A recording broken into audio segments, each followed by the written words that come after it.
guy's level is way lower than mine. I'll take school facts for 800, Alex.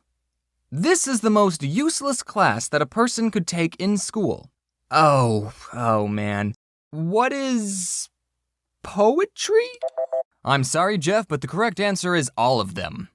They're all useless. In my first video, I didn't have enough time to say this, but I hate it when people are cool with their teachers. I understand that some teachers are more laid back than others, and sometimes they'll ask the class, so how was everyone's weekend? Then if you want to talk about something or have important news, then you can share it. My dog died.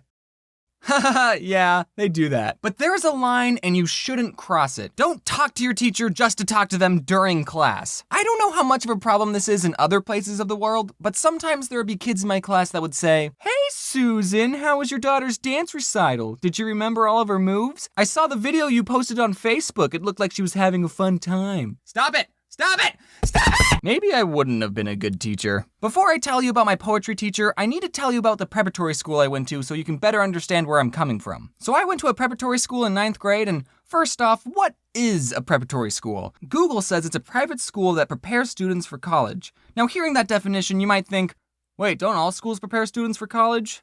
Isn't that a school's job? And you might think that a preparatory school is more fancy and made out of marble and all the kids come from rich families. No. What it means is that the schools get little government funding and parents have to pay for desks and the teacher's salary. I know different private schools will vary depending on how rich the parents are. I'm sure that school made out of marble exists somewhere, but the preparatory school I went to was relatively worse than a normal public school. The school I went to didn't even have desks. They had fold-up tables and the chairs were fold up too. How did they? Oh. Well, now I know where all the budget went. The main difference between a public school and a prep school is that a prep school is smaller and there's a uniform and there's lockers. So why did my twin sister and I attend a preparatory school? Because twins have superpowers and we need to go to a special school to enhance our abilities. Nah, I'm just kidding. I'm kidding. That'd be cool though. We went because when we were starting our freshman year, our older brother was a senior and he was already attending this preparatory school, and my mom didn't want to have to drive to 2 high schools to pick us up. We already had a carpool in place. You can't just mess with the carpool. And me and my sister didn't know what to expect from a public high school. We've never been. We thought we'd get bullied or something. Boy, I feel like picking on someone today. Yeah, sure, we can go to a prep school. I mean, what's the worst that can happen? Well, the carpool we had made it so we would arrive at the school super early before everyone else, and we'd be picked up from the school super late. And also, because it was a prep school, they gave out a stupid amount of homework. I remember breaking up the homework into pieces, like, okay, I can do the geometry while I'm waiting for school to start, the biology homework I can do during geometry class, and I have choir after lunch, so I can just do this during lunch. Look at me being responsible. I have a little sister who just finished her freshman year in a public high school, and she thinks it was so hard. Oh, you thought your 9th grade was hard? Try doing twice the amount of homework and wear the same pants every day. So now the only question remaining is, why did my older brother go to a prep school in the first place? Bro, why did you go to a prep school in the first place? IDK, just decided to. Just felt like I should. My mom reads my scripts and she told me that he went to a prep school because one of his friends said that there were cute girls at the school, so he decided to stay there for 4 years. Okay, now let's talk about my poetry teacher. I'll call him Mr. Poe, because that's short for poetry.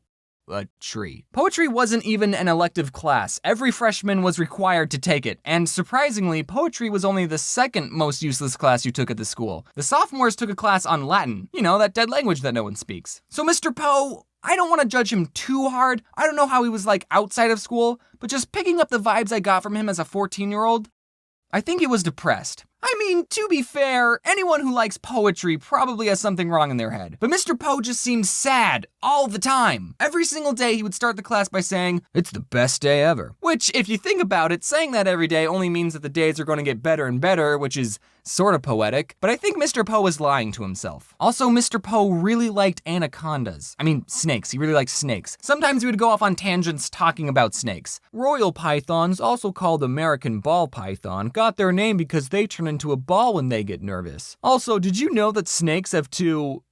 Never mind. Sometimes in class we'd be analyzing poetry, and Mr. Poe told us that every single word in a poem was important. The poet didn't have to use the word "the," but they did.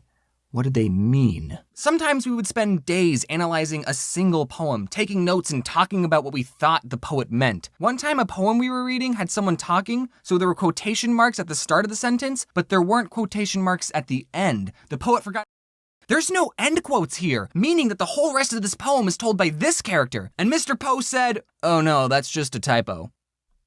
Well, frickin', why am I perfectly nitpicking this piece when the poet purposely put poor punctuation in his poems? Pterodactyl! This is going to sound off topic, but do you guys know what lateral thinking puzzles are? Lateral thinking puzzles are sort of like riddles, but more stupid. You're given a strange situation with little information, and you have to ask the person who told you the puzzle yes or no questions to get the answer. My favorite lateral thinking puzzle is this because it's so stupid. A man goes into a restaurant, orders albatross, eats one bite, and then jumps off a bridge.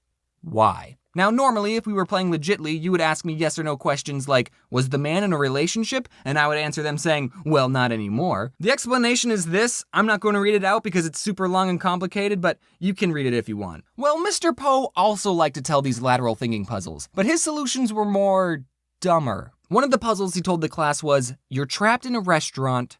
How do you get out? Now, I can think of like 5 solutions right off the top of my head. Okay, through the door, through a window, use a crowbar if it's locked. There's probably a sharp knife to cut through a wall, or you can dig a hole under everything with a spoon. But it was actually none of those answers. So how do you get out of a restaurant you're trapped in? You get an education. Okay, let me explain. You're trapped in a restaurant because you're a waiter. That's your job. And to get out of the restaurant, you need to get a good education so you can get a better job. Kind of like how I was able to quit my job in the food industry by getting an education. It's funny because he dropped out of college. So the class got the answer to that riddle, but Mr. Poe told us another riddle and we never figured that one out. And that riddle is, anyone can dig a ditch, but it takes a real man to blank. Given that the answer to the first riddle was education, the answer to this could be anything. I really wanted to know the answer to this riddle, so I Googled it hoping that Mr. Poe just stole it from the internet, and I found this song, anyone can dig a hole close enough to a ditch, but it takes a real man to call it home. Which sounds poetic enough. Let's see if the song gives us any more clues.